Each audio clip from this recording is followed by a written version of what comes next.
बिस्मिल्लाहिर्रहमानिर्रहीम। अस्सलाम वालेकुम नाज़रीन, दुनिया न्यूज़ पर आप देख रहे हैं प्रोग्राम नुक्ता नज़र। मैं हूं आपका मेज़बान मोहम्मद अजमल जामी। स्टूडियोज़ में तशरीफ़ रखते हैं जनाब मुजीबुर रहमान शामी साहब। आज 3 अहम मौज़ूआत हैं। सानहा सियालकोट, तफसील से इस पर बात करेंगे।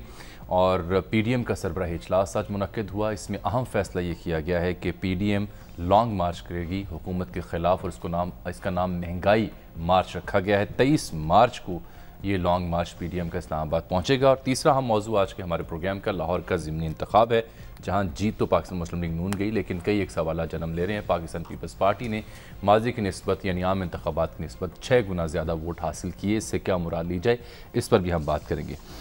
लेकिन सर, अभी ख़बर मिली है कि बिलाखिर जो PDM है, अपोजिशन का इत्तेहाद, माँ सिवाय पीपल्स पार्टी के, उन तमाम जमातों ने लॉन्ग मार्च का ऐलान किया है। महंगाई मार्च इसका नाम रखा गया है। ये 23 मार्च को इस्लामाबाद पहुँचेगा और कहा गया है कि आने की तारीख़ तो हम देंगे, लेकिन वापस जाने की तारीख़ बाद में देंगे। अब ये नहीं बताया गया कि वापस जाने की तारीख़ कौन देगा, कब देगा और कैसे देगा, लेकिन मार्च तक इत्तफाक हो गया। एक ख़बर ये भी थी कि गालिबन इस्तीफ़ों से मशरूत किया जा रहा था लॉन्ग मार्च के, लॉन्ग मार्च भी किया जाए और साथ इस्तीफ़े भी दिए जाएँ, लेकिन उस पर बड़ी जमातें जो है उनके तहफ़्फ़ुज़ात थे। ये है सर ताज़ा ख़बर। कैसा लगा ये आपको ऐलान PDM की जानिब से? वो मौलाना ज़फ़र अली ख़ान याद आ गए। कैसे? वो गांधी जी ने एक तहरीक अदम ताउन का ऐलान किया था जी। तो उस पर उनकी बड़ी मार्के की नज़्म है, गांधी ने आज जंग का ऐलान कर दिया, बातिल को हक से दस्तो गिरबान कर दिया, बातिल को हक से दस्तो गिरबान कर दिया, और जुल्म सितम की नाव डुबोने के वास्ते खतरे को आंखों आंखों में तूफान कर दिया। तो PDM जो है वो भी खतरे को तूफान करने जा रही है, करना चाहती है। चलिए अच्छी बात कर है। पाएगी?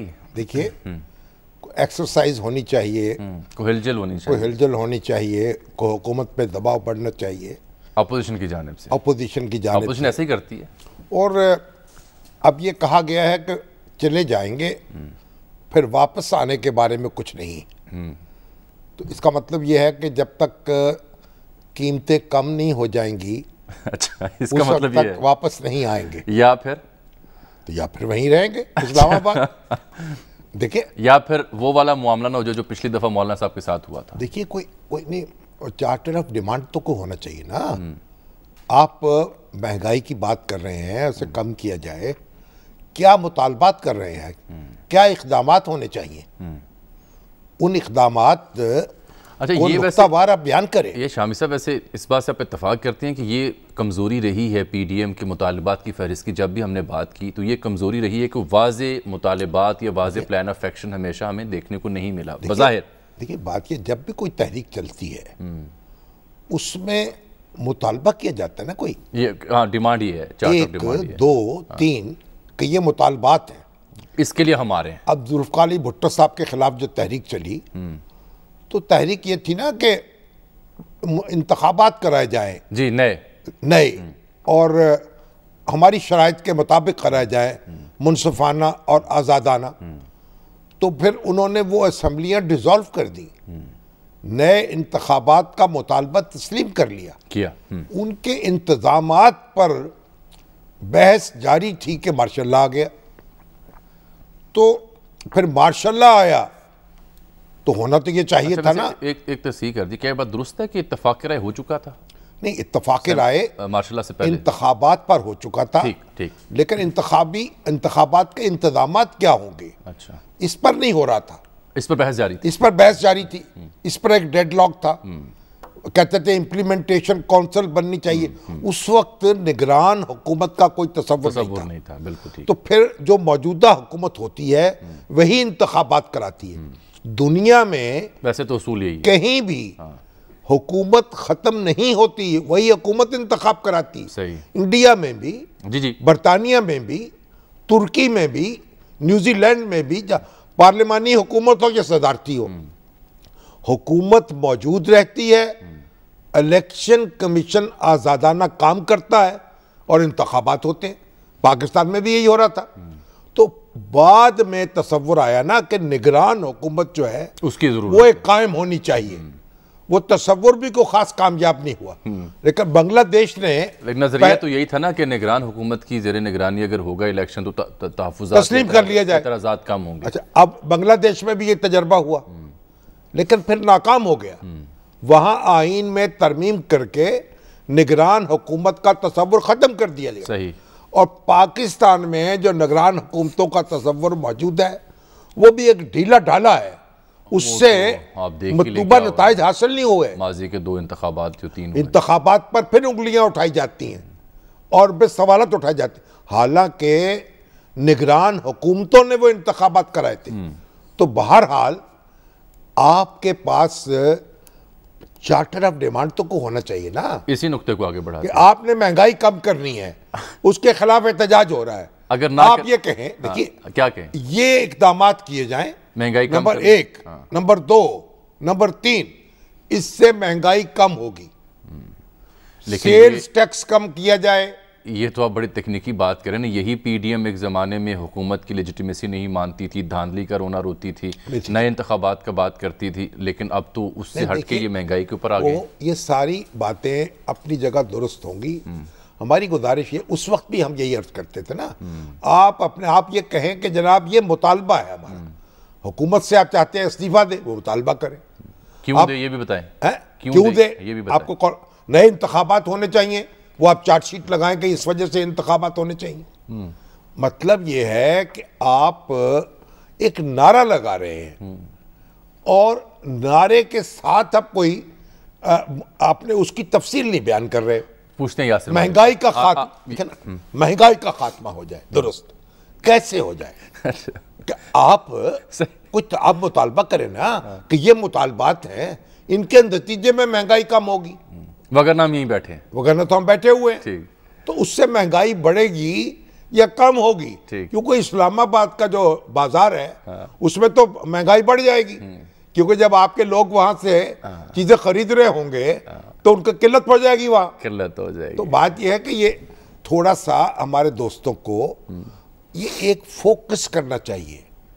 ये एक मुख्तसाना मशवरा है, ठीक है, माने ना माने उनकी मर्जी। अच्छा, यासिर मलिक साहब आज सर इस इजलास को कवर कर रहे थे, इस्लामाबाद में मौजूद है, हमारे से टेलीफोन लाइन पर, उनसे बात करते हैं। हमारी कोशिश होगी आसन इकबाल साहब से भी बात कर सके कि फिर ये क्यों तय पाया और कैसे तय पाया जो आज का फैसला हुआ। यासिर, क्या डिटेल्स हैं इस फैसले की, जो शामी साहब ने तबसरा भी किया, सवालात भी उठाए, कोई जवाब आपको मिला आज के इजलास की कार्रवाई के दौरान? देखिए, बहुत शुक्रिया। एक तो आज का इजलास जो है वो इंतहाई अहमियत का हामिल था, इसलिए कि पिछला जो सरबराही इजलास था उसमें भी ये फैसला नहीं हो सका था कि जब हमने लॉन्ग मार्च करने हैं तो वो किस दिन करने हैं, किस महीने करने हैं। एक तो आज डेट फाइनल हो गई कि 23 मार्च को लाहौर में। सर, मैं उससे पहले एक सवाल तो इस मौजूद से करने दीजिए, अगर इजाजत दें। वो ये कि इत्तला ये थी कि मौलाना इस लॉन्ग मार्च के साथ साथ मुश्तरका तौर पर वहाँ पहुँच के इस्तीफे देने के हामी थे। आपकी जमात को एतराज़ था, वो क्या एतराज़ था और क्या ये बात दुरुस्त है? नहीं, देखिए, जो अंदर की गुफ्तगू है वो तो एक प्रॉपर्टी होती है फोरम का, लेकिन वहाँ पर तमाम जमातों ने अपनी राय दी। उससे पहले हमारी स्टीयरिंग कमेटी का भी कल इजलास हो चुका था और उसकी रोशनी में ही फिर आज की क़यादत ने ये सारे फैसले किए। ठीक।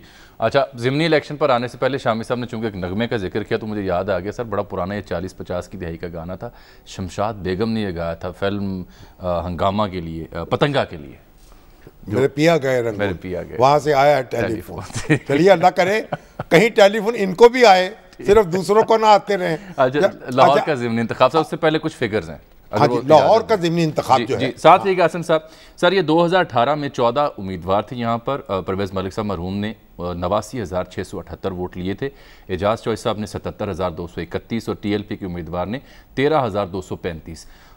जो असलम गिल साहब हैं उन्होंने सिर्फ 5,554 वोट लिए थे।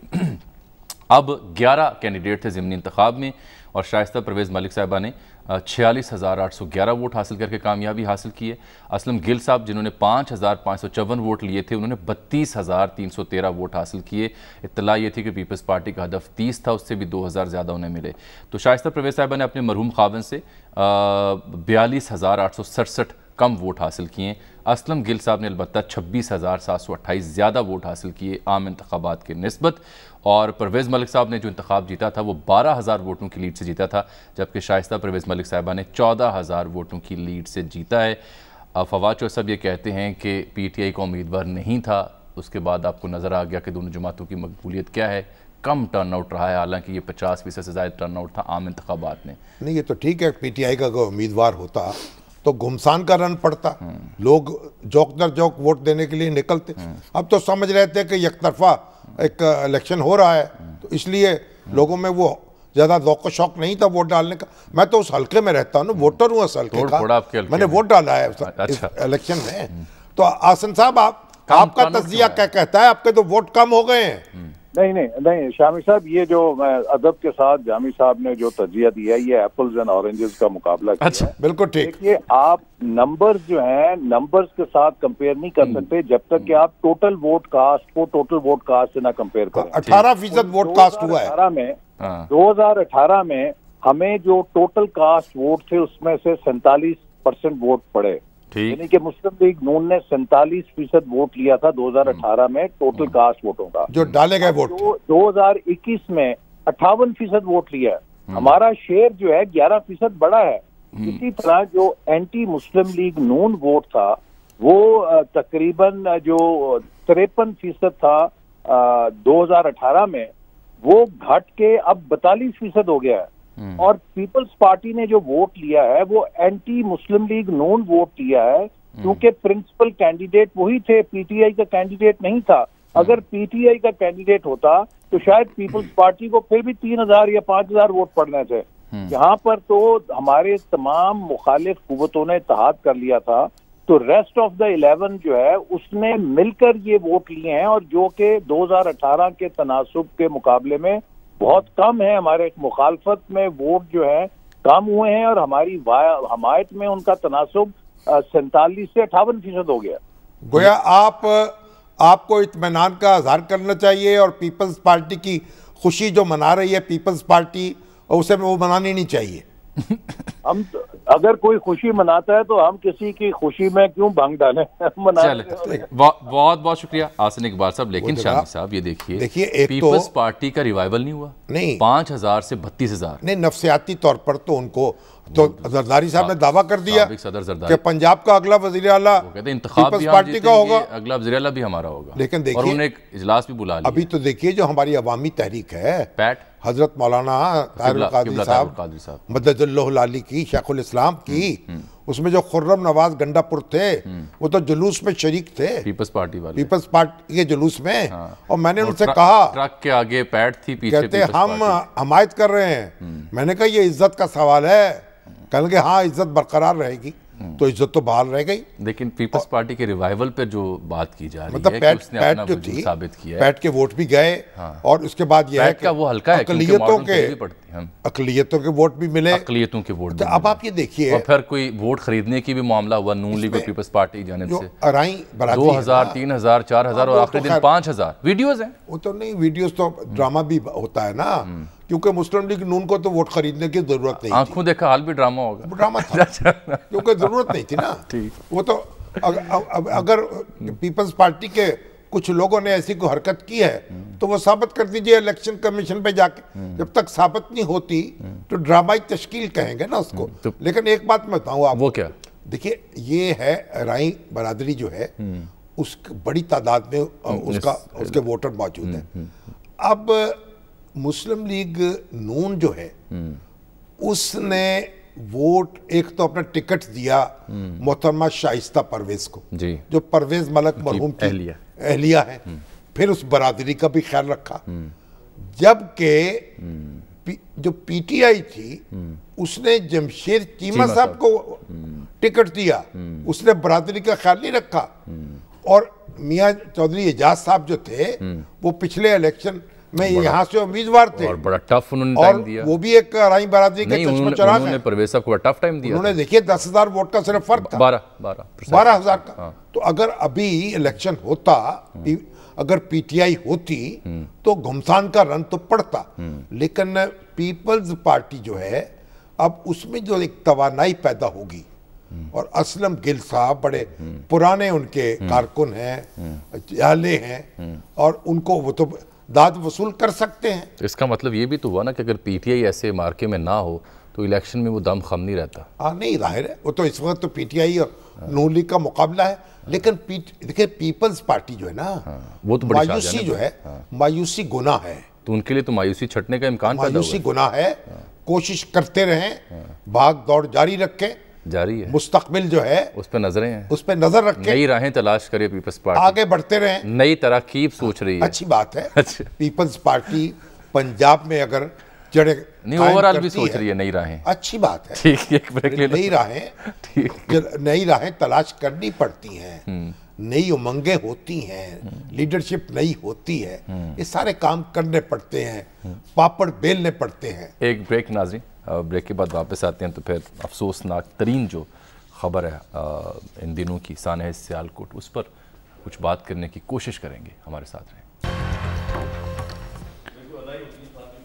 वेलकम बैक नाज़रीन, सानह सियालकोट का अब जिक्र करेंगे। अफसोसनाक सानह सर शर्म से झुकें। शामी साहब, इसमें अहम ताज़ा ख़बर तो ये है कि अब तक 131 अफराद को ज़ेर हिरासत लिया गया है। 26 मरकज़ी किरदार हैं शामिल इन 131 अफराद में से, और एक इंतहाई मतलूब मुलजिम है जिसको फुटेज में देखा भी जा सकता है, इम्तियाज़ भट्टी उर्फ बल्ली, उसे भी गिरफ़्तार किया गया है। और इसके बाद हुकूमत ने शेरी मज़ारी साहब की स्टेटमेंट में देख रहा था, वो कह रही थी कि इस वाक़े के बाद अब नेशनल एक्शन प्लान का जायज़ा लेने का हमने फ़ैसला किया है। इस वाक़े के बाद हजूम, अफरा तफरी, मार धाड़ और फिर हमारी शनाख्त, इसके सवाल उठ रहे हैं। माजी के वाक़यात के तनाजुर में सवाल उठ रहे हैं। परवेज़ खटक साहब ने एक बयान दिया, वो उस पर तनकीद हो रही है, और हाफिज़ मौलाना ताहिर अशरफी साहब भी हमारे साथ टेलीफोन लाइन पर मौजूद, उनसे बात करते हैं। लेकिन सरेदस्त ख़बर आपको ये दे दूँ सर कि जो श्रीलंका में पाकिस्तानी हाई कमीशन है, वहाँ पे एक्टिंग हाई कमिश्नर हमारे मौजूद हैं, तनवीर अहमद साहब। तो बजाय इसके कि वो वहाँ मुतासरा ख़ानदान से जाके उनके घर मिलते, या फिर जो उनकी रिमेनिंग्स यहाँ से गई हैं उनको रिसीव करते, इत्तला ये है कि वो पाकिस्तान है इन दिनों, वहाँ मौजूद नहीं है। पता नहीं उसकी क्या वजूहात हैं, ये सरकारी ज़राए तस्दीक कर सकते हैं। कि वज़ारत ख़ारिजा से इजाज़त के बगैर तो नहीं आ सकते। दूसरी खबर यह है कि जो मलिक उनको तलब किया गया हो सकता है। दूसरी खबर यह है कि जो मलिक अदनान साहब हैं, जिन्होंने बड़ी कोशिश की बचाने की, देखिए एक दो दूसरा शख्स भी सामने आ गया, दूसरे शख्स भी सामने आ गए, उन्होंने पुलिस से खुद रब्ता किया, जो हाथ जोड़ के उनकी भी पजीराई होनी चाहिए। तो ये कल प्राइम मिनिस्टर ऑफिस में उनके एजाज़ में, मलिक अदनान साहब के एजाज़ में एक तकरीब रखी गई है ताकि उनको ऑनर किया जाए, उनको तमगा शुजात दिया गया है। ये ताज़ा सूरत है। देखिए, ये जो कुछ भी हादसा हुआ है या सान्या हुआ है, उसकी तफसील तो सारी आ चुकी है। अब तो लोग, मगर एक जो शर है उसमें से खैर का पहलू ये है कि तमाम मजहबी जमातों ने, मजहबी रहनुमाओं ने बैक ज़बान इसकी मज़म्मत की है। हज़रत मौलाना मुफ्ती तकी उस्मानी साहब, हज़रत मौलाना मुफ्ती मुनीबुर रहमान साहब, तारिक जमील साहब, और तमाम जो सराजुल हक साहब, अमीन शहीदी साहब, मतलब सारे लोग जो थे, उन्होंने कहा है कि कानून को हाथ में नहीं लेना चाहिए। अगर किसी शख्स से कोई शिकायत है, कोई उस पर इल्ज़ाम है, तो उस पर कानून के तहत कार्रवाई होनी चाहिए। ये बड़ा एक बुनियादी मैसेज है जो बार बार पाकिस्तानी सोसाइटी को देने की ज़रूरत है। देखिए, ये जो तौहीन रसालत के नाम पर एक ये जो हंगामा उठ जाता है, जहाँ तौहीन हुई नहीं होती, सिर्फ इल्ज़ाम लगा दिया जाता है। ये भी देखें कितना बड़ा जुल्म है कि आप इल्ज़ाम लगा दें किसी पर, अफवाह फैला दें, और फिर लोग जो है उस पर चढ़ दौड़े। तो ये इससे बड़ी ज़्यादती और नाइंसाफ़ी क्या हो सकती है। देखो, कुरान क्या कहता है? कुरान कहता है जो जिस शख्स ने एक शख्स को नाहक कत्ल किया, उसने गोया पूरी इंसानियत को कत्ल कर दिया। तो हमारे उलमा कराम, हमारे सियासी रहनुमा, सबको यकसू होना चाहिए, और कानून तो हरकत में आएगा, सज़ाएं भी मिल जाएंगी। लेकिन ये एक पाकिस्तानी सोसाइटी ने एक ज़िंदगी का सबूत दिया है इस पर रद्द अमल देकर। लेकिन आप ये गौर करें, मुआशरे को बेदार करने की ज़रूरत है। मलिक अदनान जो हैं वो बड़ी तादाद में पैदा होने चाहिए। लोगों को ये इस पे हौसला अफजाई होनी चाहिए। होना तो ये चाहिए था कि ये हुजूम सारा मलिक अदनान बन जाता, और बड़ी तादाद में लोग, जब तक उनको समझाया नहीं जाएगा, उनको ये नुक्ता कि कानून जो है आप हाथ में नहीं लेंगे, किसी की जान नहीं लेंगे, उस पर हमला आवर नहीं होंगे, उस वक्त तक हम मतलूबा नताइज हासिल नहीं कर सकेंगे। वज़ीर-ए-आज़म की हुकूमत को ये बाकायदा इसको प्रोपेगेट करना चाहिए। एक नुक्ता बड़ा हम उन लोगों के उन लोगों के को देने चाहिए इनामात जो खड़े हो जाएं इन वैशी लोगों के सामने। इस सारे मामले से जुड़ा एक नुक्ता जिसके माजी के हवाले दिए जाते हैं, मैं बाद में आपसे डिस्कस करता हूँ। पहले हाफिज़ ताहिर अशरफी साहब को प्रोग्राम में खुशामदीद कहते हैं। आप सब बहुत शुक्रिया। कब सीखेंगे सर हम अपनी गलतियों से, और जिस तरीके से उनको हमने रुख्सत किया, आप ही नज़र आ रहे हैं या एक सूबाई वज़ीर नज़र आ रहे हैं सरकारी सतह पर, हालांकि बड़े प्रोटोकॉल का एहतमाम किया जाना चाहिए था, क्योंकि हम तो शर्मिंदा हैं और शर्मिंदगी के आलम में सिर्फ एजाजी तौर पर ही उन्हें सी ऑफ कर सकते थे। बिस्मिल्लाहिर्रहमानिर्रहीम नहमदुहु व नुसल्ली व नुसल्लिमु अला रसूलिल करीम। देखिए, गुजारिश ये है कि जो कदर इस्तिताअत कोशिश की है, और इंशाअल्लाह ताला मैं ये देख रहा हूँ कि जैसे अभी शामी साहब ने कहा है कि सबसे पहले पाकिस्तान उलमा कौंसिल के बाद जिस जमात ने इसकी मजम्मत की वो तहरीक लब्बैक थी। और सिर्फ मजम्मत ही नहीं की, उन्होंने कहा कि इनको लटकाएं, इनको सजाएं दें। ये तहरीक लब्बैक जो है, ये बात आपकी दुरुस्त है, उन्होंने सख्त मजम्मत की है, और बल्कि उन्होंने कहा ये हमारा नाम आ रहा है, हमारे खिलाफ साजिश हो रही है, उसको अप्रिशिएट किया जाना चाहिए। मैं इसमें मुत्तफिक हूँ। और जहां तक बात है, ये शामी साहब तो चूंकि हमारे बड़े हैं, अब मेरा ख्याल है इस वाक़े ने पूरी कौम को एक बार हिलाया है, और ये कौमी एक्शन प्लान हमारे पास मुत्तफिका चीज है, पैगाम पाकिस्तान मुत्तफिका चीज है। और फिर बात यह है कि आपके पास इसके हवाले से कानून मौजूद है, तौहीन रिसालत, तौहीन मजहब के हवाले से। और मैं आपसे गुजारिश करूं कि पंजाब में मुत्तहिदा उलमा बोर्ड के पास 113 केस 2 सालों में आए हैं। हमारे पास वैसे भी शिकायत आती है, हमारे पास मुख्तदर उलमा है, वो बैठते हैं, देखते हैं, और हमने कुरान और सुन्नत के मुताबिक उस पर फैसले दिए हैं। और यही 137 के करीब मेरे दफ्तर में बहुत सारी शिकायत आई है, लेकिन मैं ये भी गुजारिश करूंगा कि बहुत सारी शिकायत उसमें गलत आई हैं। पिछले साल इन्हीं दिनों में 6 मसीही नौजवानों को लाहौर में एक शख्स के कहने पे गिरफ्तार किया गया कि जिन्होंने तौहीन रिसालत की है। वो बेचारे जाहिल थे, एक बैनर था, उसके ऊपर उन्होंने कोई पत्ते वगैरह डाल रहे थे, सफाई कर रहे थे। अब ये शख्स आधा घंटा वीडियो बनाता रहा। अगर भाई उसमें कोई मुकद्दस लफ्ज लिखा था तो तुम वीडियो बनाने की बजाय उन्हें समझाते। इसी तरह मेरी जो मालूमात है और जो मैंने अभी तक मेरे पास इत्तलाआत है कि ये खाली इस एक शख्स ने वहां से कागज नहीं उतारे, इसके साथ मुसलमानों ने भी कागज दीवारों से उतारे हैं। इसको निशाना इसलिए बनाया गया कि ये कहता था जितना काम करते हो उतने ही पैसे मिलेंगे। जब तुम काम पूरा करो, पैसे पूरे लेते हो, काम भी पूरा करो। अब मैं अपने जाती मकासद के लिए अगर नामूस रिसालत या तौहीन मजहब का नारा लगाता हूँ तो गुस्ताखी तो मैं कर रहा हूँ। बात आपकी दुरुस्त है। सॉरी ताहिर अशरफी साहब, बात यह है इस मौजू पर हजरत अल्लामा ताहिरुल कादरी साहब उनका भी मौका बड़ा वाज़ेह। बात यह है कि तौहीन तो होती नहीं है, तौहीन का इल्जाम लगा दिया जाता है, अफवाह फैला दी जाती है, और लोग चढ़ दौड़ते हैं। आपको मसीही जोड़ा याद है? देखिए, भट्टे में जला दिया गया। ये जो मसला पैदा हो गया है, ये जब तक लोगों गली गली मोहल्ले मोहल्ले लोगों को एजुकेट ना किया जाए, उलमा कराम ये मस्जिदों में लोगों को सबक दें कि भाई कानून को हाथ में ना लें, आप उनकी हौसला अफजाई करें, उनको इनामात दें जो लोग खड़े होते हैं, तब ये मामला जो है आप इसको ठहरा सकेंगे। अब आप मुझे एक बात बताइए कि मैं तो आपसे गुजारिश करूंगा कि आप एक आला सती वफद लेके जाएं, डेलीगेशन लेके जाएं श्रीलंका, और उनके अहले खाना से मिले, वहां हुक्काम से मिले, हमारी तरफ से माजरत करें, उनकी पूरी कौम की जानिब उनको कंपनसेशन का ऐलान करें। तो ये आप इस वजीर आजम से बात करें और ये जिम्मेदारी भी उठाएं। इंशाअल्लाह शामी साहब, ये आपने जो फरमाया है इस पे हम काम कर रहे हैं, और मैं वहाँ जो जमीयत उलमा इस्लाम श्रीलंका और जो मजहबी उमूर के उनके डायरेक्टर जनरल है, पहले दिन से उनसे राब्ते में हूँ, इनकी फैमिली के साथ भी राब्ते में हूँ।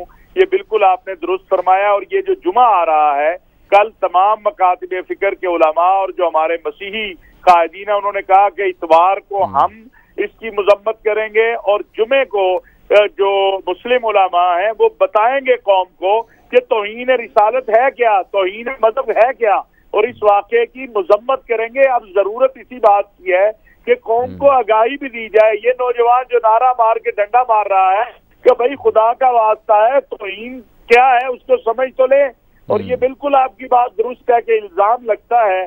अब वो जो बच्ची और बच्चा यहाँ कोट राधा किशन में बच्ची जलाए गए थे, आप देखें कि उसमें मामला क्या था और क्या हुआ, तो ये मैं समझता हूँ कि हमारा आप सब बदकिस्मती ये कि हर ऐसे वाक़े के बाद ऐसे ही अज़म का इजहार किया जाता है जैसा अब किया जा रहा है रहनुमाओं की जानिब से, लेकिन बाद में यही बातें हवा हो जाती हैं। उम्मीद है कि इस दफ़ा कुछ फ़र्क होगा, बेहतरी होगी। आपके कीमती वक्त का बहुत शुक्रिया।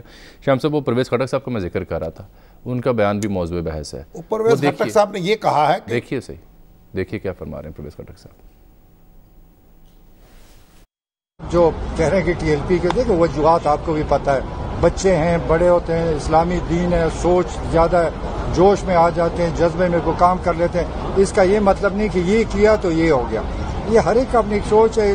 वहाँ पर लड़के इकट्ठे हुए, उन्होंने इस्लाम का नारा लगाया कि ये इस्लाम के खिलाफ काम, ये जज्बे में आ गए, काम हो गया अचानक। तो इसका ये मतलब नहीं है कि सब कुछ बिगड़ गया। प्लीज आप जरा लोगों को भी समझाएं कि नौजवान है, जज्बे में आते, दीन में मैं भी जज्बे में आऊंगा, गलत काम कर सकता हूँ, लेकिन ये मकसद नहीं है कि पाकिस्तान जो है तबाही की तरफ जा रहा है। पुलिस वालों को मारा, श्रीलंका को मारा, फिर भी जज्बा वो होता है। आप जब स्कूल कॉलेज में थे, आप जज्बा था आपने, था कि नहीं था? ये ना कहें। मुझे पता है कि हम पागल होते थे जब हम जवान होते थे, लड़के होते थे, कुछ भी करने को तैयार होते थे, लेकिन बढ़ते जाते जिंदगी जब हम आगे पहुंचे, हमें फिर रियलाइज किया कि ये जोश और जज्बा है, इसको संभाल।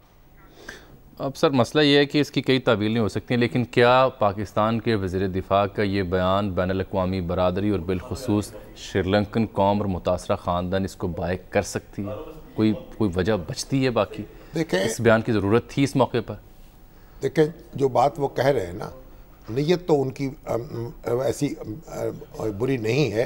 वो कह रहे हैं कि ये जो नौजवान हैं, जो वरगलाए जाते हैं, जज्बात में आ जाते हैं, ये इसका मतलब ये नहीं है कि आप समझे कि हर चीज़ तबाह हो गई। ये तो आप फरमा रहे हैं। देखिए ना, मतलब उसको ज़रा बात ये है, देखिए बात सुनिए, जहाँ एक वारदात होती है ना, एक वारदात हुई है, एक सान्या हुआ है, बहुत तकलीफ दे, मगर आप ये देखें पाकिस्तानी समाज ने जिस तरह रिएक्ट किया है, उसको भी तो अब भी ना करते सर, हम अब भी रिएक्ट ना करते। नहीं, हमने पूरी शिद्दत से, पूरी कुव्वत से और पूरे सब ने मिलकर इसको कंडेम किया है, और कानून नाफिज करने वाले अदारे हरकत में आए हैं। तो हमें ये बात भी नज़रअंदाज नहीं करनी चाहिए। कोई हादसा तो हो सकता है, सानिया तो हो सकता है, लेकिन फिर उसके बाद रद्द अमल क्या है मुआशरे का, वो भी उसकी सेहतमंद मुआशरे का ये काम है कि रद्द अमल दे उसका। जुड़ा इससे एक अहम नुक्ता भी रह गया, माजी के हवाला जात के हवाले से वो बहस, वो बात में फिर करेंगे बहस। लेकिन एक बात आप ये बताएं, एक ब्रेक आ गई मेरे पास सर, प्रोग्राम में इस वक्त एक ब्रेक आन पहुंची है नाज़रीन।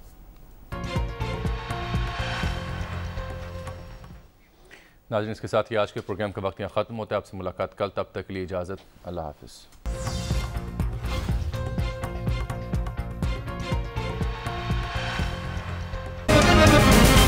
दुनिया खबर की दुनिया।